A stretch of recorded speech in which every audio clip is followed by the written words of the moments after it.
जब मोदी जी नहीं थकते तो इनके दरबारी चिंटू चापलूस कैसे थकते। लिहाजा वो हमें किस्सा सुनाने लगे, वो वाले किस्से जब मोदी जी ने उन्हें पर्सनली प्यार से पुचकारा दुलारा था। प्रधानमंत्री आएंगे और मुझे अपने आप को इंट्रोड्यूस करना पड़ेगा, बट जैसे ही मैंने कहा नमस्ते प्रधानमंत्री जी, तो उनकी तरफ से आया नमस्कार अंजना जी। तो एक बात साफ थी कि हमें लग रहा था कि हम उनके बारे में सब कुछ जानते हैं।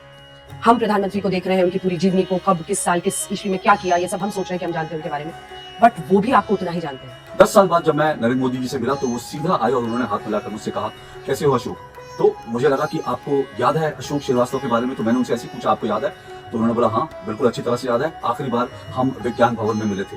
अब मेरे लिए बहुत ही चौंकाने वाली बात थी कि उनको इतना तक याद था कि हम आखिरी बार कहाँ मिले थे। प्रधानमंत्री जी ने मुझसे कहा कि हाँ भाई सुशांत जी, आपका गला तो बहुत बुरी तरह से बैठा हुआ है।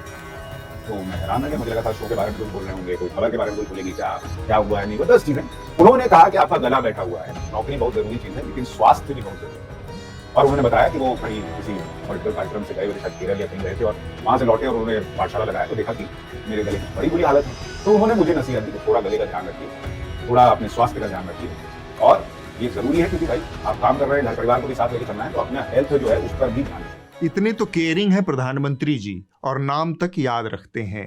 जीवन को धन्य होने के लिए इससे ज्यादा क्या चाहिए। इनकी याद प्रधानमंत्री को बनी रही, यह क्या कम है। मणिपुर वालों को क्या, उनको तो 2.5 साल बाद भी याद किया ही जा सकता है।